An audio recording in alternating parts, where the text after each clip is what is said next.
All right, so we are diving into Think and Grow Rich by Napoleon Hill. Have you heard of it? Oh, yeah, of course. It's a classic. Yeah, it is. It's been around forever, promising to reveal those secrets to success and wealth. But is it really all that? I think it's interesting how a book from so long ago still gets people talking. For sure? Even today, people are drawn to its message of, achieving great things. Totally. And the book jumps right into it, starting with Edwin Barnes. He was so determined to work with Thomas Edison. Not even just for him, with him. Right. That's a pretty big goal. What stood out to you about his story?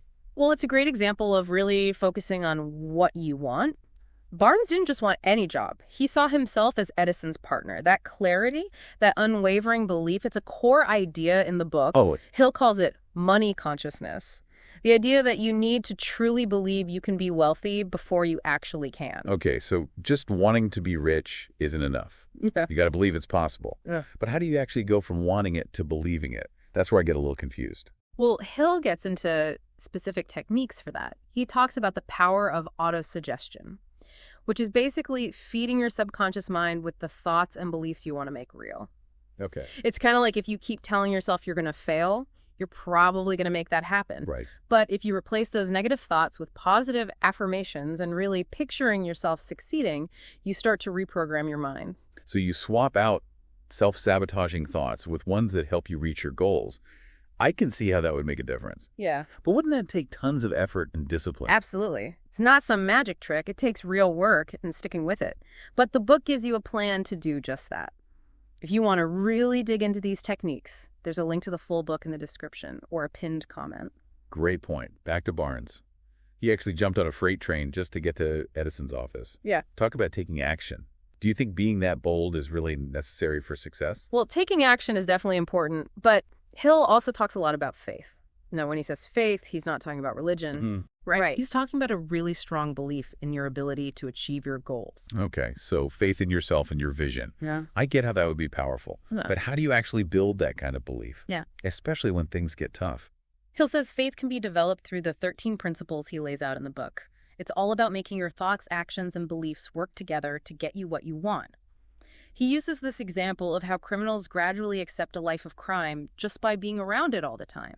It shows how powerful thoughts can be, even if they're negative. So imagine using that power for good things. That's where faith comes in. So you're constantly feeding your mind with positive beliefs and pictures, even when things are hard. Makes sense. But isn't there a risk of just fooling yourself? Like if you keep telling yourself you can fly, are you suddenly going to grow wings? No, not quite. It's not about denying reality. It's about using your imagination and belief to push you towards your goals. Hill actually gives you a 6-step formula for reaching any goal. Ooh, a 6-step formula. That sounds promising. What are the steps? First, you got to figure out exactly what you want. Write it down. Be super specific. Then decide what you're willing to give up to get it. Nothing comes without effort. So be honest about what you're willing to sacrifice. The third step is setting a date for when you'll reach your goal. This makes it feel urgent and keeps you focused. Gotcha. So clear goal, willingness to sacrifice, and a deadline. That's 3. What about the rest? The fourth step is making a detailed plan to reach your goal and start working on it right away, even if you don't have all the answers yet. The fifth step is where Hill's idea of believing in yourself really comes in. Write down a statement describing your goal as if you've already achieved it. Read it out loud twice a day, morning and night. Really feel it and believe it. And finally, the sixth step is to visualize yourself already having what you want. This uses your imagination to make your subconscious mind work with you. Wow, those are powerful steps. Sounds like a mix of planning action and really tapping into the power of belief. Did Hill give any examples of people actually using this formula successfully? Oh, yeah. He uses Andrew Carnegie's story as a perfect example.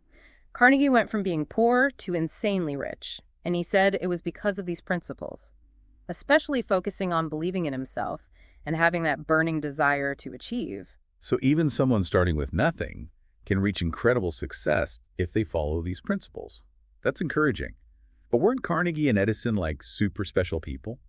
Can anyone really be that successful?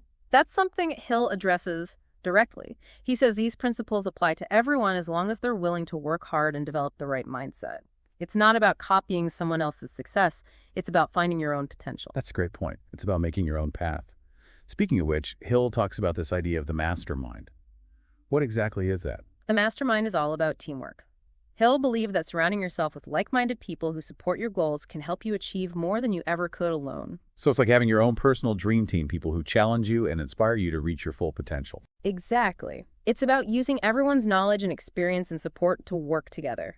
Hill lists 11 important traits of leadership, things like courage, self-control, fairness, and having a clear plan. He says these are important not just for leading others, but for leading yourself towards your goals. Those are some strong leadership qualities. How do you actually build a mastermind group? Where do you even find those like-minded people? That's where it gets interesting. Hill suggests you choose people carefully. Look for those who have the qualities you admire, people who share your values and goals.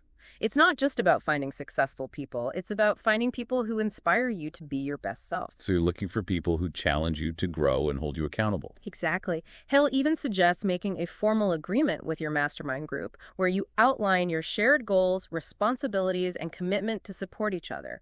It's about creating trust and working together. That's a fascinating idea. It makes you think about how important it is to have the right people around you, not just in business, but in life in general. Absolutely. And Hill doesn't just focus on the good stuff. He also talks about why people fail. He even has a whole chapter listing 30 reasons why people don't succeed. 30 reasons? Yeah. That's a lot. What are some of the most common ones? Well, he starts with not having a clear purpose in life. He says that without a vision of what you want to achieve, you're basically just drifting around. It's almost impossible to get anywhere meaningful if you don't know where you're going. That makes sense. It's like trying to sail a boat without a rudder. Yeah. You'll end up somewhere, but probably not where you want it to be. What else does he say about why people fail? He talks about not being ambitious enough to aim higher. Hill believes that settling for an average life is like holding yourself back. You're not living up to your full potential. So you could just want to be successful. You have to really want to excel, to go beyond your comfort zone and do something extraordinary. Right. And he also points out that procrastination is a huge problem. He says it's often because of fear. Fear of failing, fear of being criticized, fear of the unknown. And until you deal with those fears, you'll always find excuses to put things off. It's true. Procrastination can really stop you from achieving your dreams. It's like letting fear make you freeze up. What other things does he warn against? He talks about how important it is to protect your mind from negative thoughts. He says negative thoughts are like weeds. If you let them grow, they'll take over and kill all the good stuff. So it's about staying positive, focusing on solutions instead of problems. Exactly. And he also talks about learning from your mistakes. He says that every time you fail, it's a chance to grow, to learn something, and try again in a better way. That's a good way to look at it. It's not about never failing. Yeah. It's about using your failures to get better. What else does he say about failing? He talks about self-discipline and self-control. He says that if you can't control your impulses and manage your time, you won't be able to reach your goals. So it's not enough to just have big dreams. You need the discipline to make them happen. Right. And he also talks about understanding and controlling your emotions. He says that if you let your emotions like fear, anger, or doubt run wild, they can ruin even the best plans. So it's about being emotionally intelligent, recognizing and managing your own emotions, and understanding how other people feel. Yes. And he also says it's important to choose your partner wisely. Having someone who supports and encourages you can make a big difference in your journey to success. That's interesting. It shows how our relationships can either help us or hurt us when we're trying to reach our goals. Definitely. And he also warns against being too cautious and afraid to take risks. He says that playing it safe might feel good for a little while, but it will eventually lead to a life of regret. So it's about taking smart risks, stepping outside your comfort zone, and being okay with failing sometimes. Exactly. And he also talks about being good at making decisions. He says that not being able to decide is a form of fear, and it can stop you from doing what you need to do to reach your goals. So it's about learning to make clear decisions even when you're not sure what's going to happen. Right. And he also talks about understanding and using the economic system to your advantage. Now, this doesn't mean just accepting things the way they are. It means figuring out the rules and using them to get where you want to go.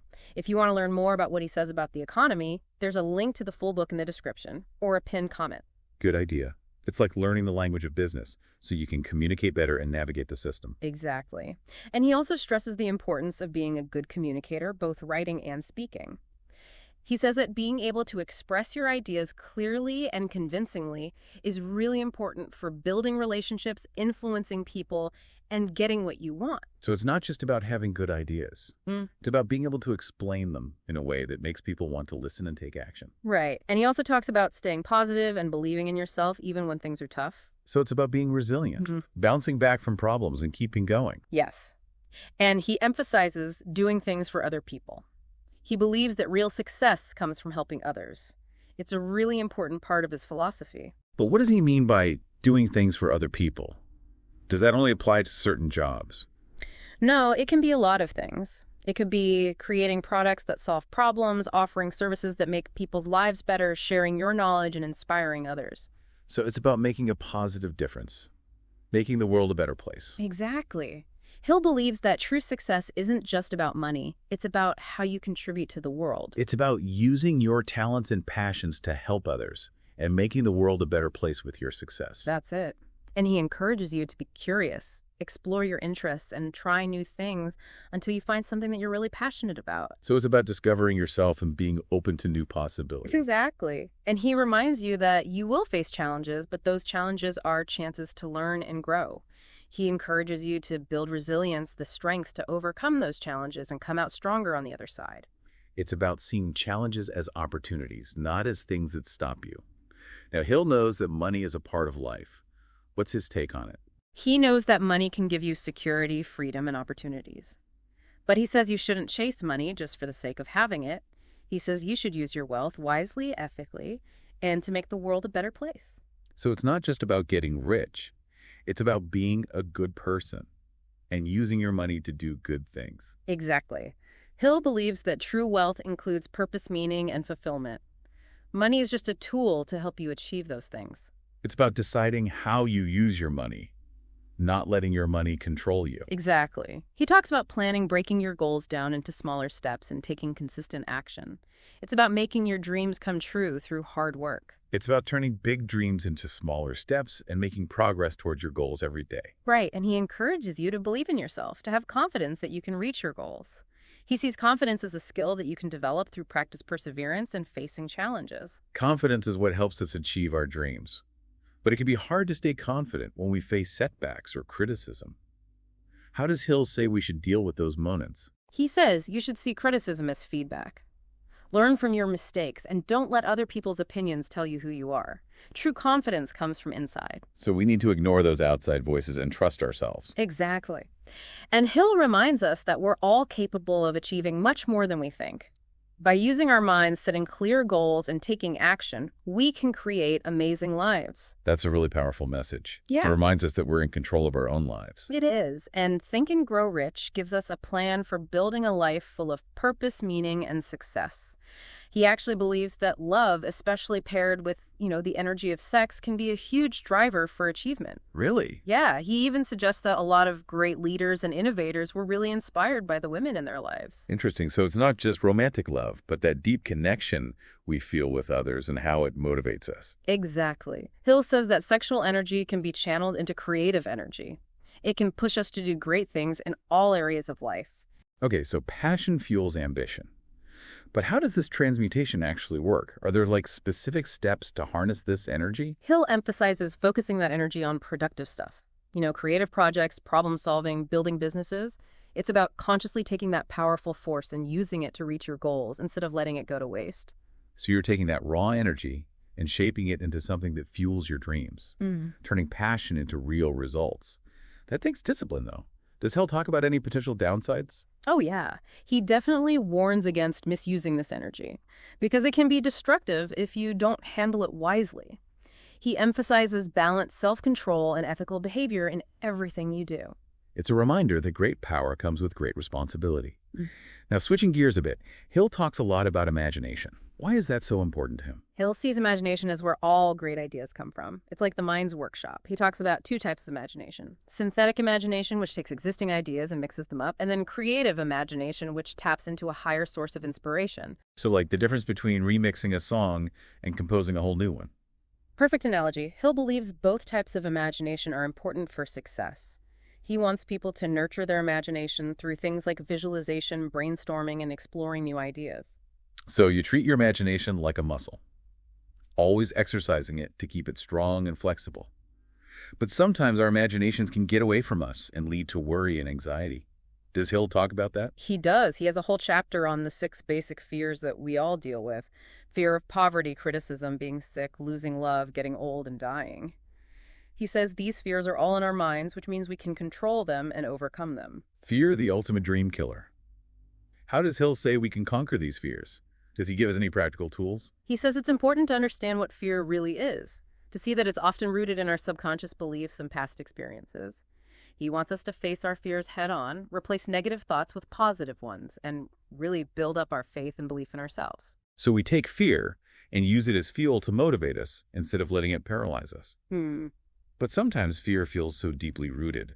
How do we even start to change those patterns? Hill gives us a powerful tool: decision. He says that the act of making a decision, even a tough one, can get rid of fear and give us clarity and purpose. Like taking the wheel and steering our lives in the direction we want to go instead of letting fear control us. Exactly. Hill says to make decisions quickly and stick with them. He sees being indecisive as a type of fear that holds us back from reaching our goals. It's about being the captain of your own ship, charting your own course. Decision-making can be hard, though, especially when you're afraid of making the wrong choice. Does Hill acknowledge that? Oh, absolutely. He knows it's tough, especially when there's uncertainty. But he says to trust your gut, gather information, and then make the best decision you can with what you know. He reminds us that even mistakes are chances to learn and adjust our course. So it's better to take action, even if it's not perfect, than to stay stuck in fear. Now, Hill talks a lot about knowledge. What's his take on it? He thinks knowledge is super important for success. But it's not just about having a bunch of information. He says you have to organize it, apply it, and turn it into action. So it's not about memorizing facts. It's about using what you know to create things, solve problems, and build something meaningful. Exactly. Hill gives us a framework for getting and using knowledge through personal experience, observation, and education. He wants us to be eager to learn and always look for new information and experiences. But these days we're flooded with information. How do we handle it all? Does Hill offer any guidance? He says to be picky about what we let into our minds. He says to focus on information that helps us reach our goals and find mentors who can help us along the way. If you're looking for guidance on how to actually use Hill ideas, there's a link to the full book in the description or a pinned comment. Good reminder. It's about being intentional with what we learn, not just passively taking in information. But even when you have the knowledge and the motivation, there will still be obstacles. What does Hill say about dealing with those bumps in the road? He has a whole chapter about persistence. He says it's that unwavering belief in your ability to succeed that ultimately determines if you'll make it. He wants us to never give up on our dreams no matter what. Persistence, the key to unlocking any door. How do we develop that unwavering belief, especially when things get rough? Hill says we should set clear goals, break them down into smaller steps, and celebrate our wins along the way. He says to surround ourselves with people who believe in us and remind ourselves why we started on this journey in the first place. It's about keeping your eye on the prize and remembering the bigger picture even when things get tough. Exactly. He also says we need to be aware of how we talk to ourselves. We have to consciously choose positive, empowering thoughts to retrain our minds for success. Our thoughts create our reality, so choosing them wisely is so important. But sometimes those negative thoughts just pop up automatically. How do we change those ingrained patterns? Hill talks about autosuggestion, which is basically planting positive thoughts in our subconscious minds. He wants us to use affirmations, visualizations, and other techniques to reprogram our thinking and make our beliefs match what we want to achieve. It's like working out our minds, strengthening our positive thinking muscles. Hill also talks a lot about rendering useful service. What does he mean by that? He believes that true wealth comes from giving back to others. It's a big part of his philosophy. But what exactly does that mean? Is it only for certain types of jobs? No, it can be anything. Hill says it could be creating products that solve problems, offering services that improve lives, sharing knowledge, or inspiring people. So it's about making a positive impact on the world, contributing to something bigger than ourselves. Exactly. Hill believes that real success isn't just about money, it's about how you make the world a better place. So it's about combining your passions with what the world needs and using your success to make a difference. That's it. And he encourages us to follow our curiosity, to explore different things and try new things until we find something we truly love. It's all about self-discovery, being open to new possibilities. Absolutely. And he reminds us that we'll face setbacks along the way. But those setbacks are actually opportunities to learn and grow. He says to build resilience, that inner strength, to get through tough times and come out even stronger. So we need to see challenges as stepping stones, not as roadblocks. Now, Hill acknowledges that money is a part of life. What's his perspective on it? He knows that money can give us security, freedom, and opportunities. But he says we shouldn't chase money just for the sake of having it. We should use it wisely, ethically, and to make the world a better place. So it's not just about getting rich. It's about being a good person and using your money to do good things. Exactly. Hill believes that true wealth is about having purpose, meaning, and fulfillment. Money is just a tool to help you on that journey. So it's not letting money define us. It's about deciding how we use it. Exactly. Well, this has been a truly fascinating deep dive into Think and Grow Rich. We hope you've gained some valuable insights and feel inspired to pursue your own dreams. And if you want to explore these ideas further, don't forget there's a link to the full book in the description or a pinned comment. Absolutely. It's a classic for a reason. Hill's ideas about mindset, persistence, and taking action are timeless. Thanks for joining us on this deep dive. We'd love to hear your thoughts. Until next time, keep thinking, keep growing, and keep reaching for your stars.